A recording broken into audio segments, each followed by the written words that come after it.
सध्या उन्हाळ्याच्या सुट्ट्या चालू आहेत आणि बऱ्याच आमच्या डायलिसिसच्या रुग्णांना असं वाटतं की त्यांना बाहेर फिरायला जावं. तर मित्रांनो, नक्कीच तुम्ही बाहेर फिरायला जाऊ शकता, पण बाहेर फिरायला जाताना फक्त ह्या गोष्टींची काळजी घेतली पाहिजे. प्रथम, तुमच्या हाताला जर एव्ही फिस्चुला असेल, तर त्या एव्ही फिस्चुलाची काळजी तुम्ही घेतली पाहिजे. ज्या ठिकाणी तुम्ही डायलिसिस करण्यासाठी जाणार आहात किंवा तुम्ही जर फिरायला जाणार आहात, तर त्या ठिकाणी डायलिसिस सेंटर आहे की नाही, ते तुम्ही तपासून घ्या. तुमच्या डॉक्टरांना त्याविषयी विचारा आणि तिथे जे सेंटर असेल, तिथे आपली अपॉइंटमेंट पहिले बुक करा, जेणेकरून तुमचं डायलिसिस मिस होणार नाही. तसेच मला तुम्हाला हे सांगायचं आहे की तुम्ही जेव्हा डायलिसिसवर आहात आणि तुम्हाला जर फिरण्याची इच्छा आहे, तर बाहेर जाताना आपली औषधं आपल्याबरोबर घेऊन जा.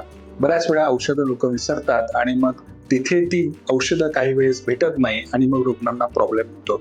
म्हणून जर डायलिसिस तुम्ही जर करत असाल, तुम्हाला नेहमीसाठी डायलिसिस लागतंय, तर नक्कीच तुम्ही ट्रॅव्हल करू शकतात, बाहेर जाऊ शकतात.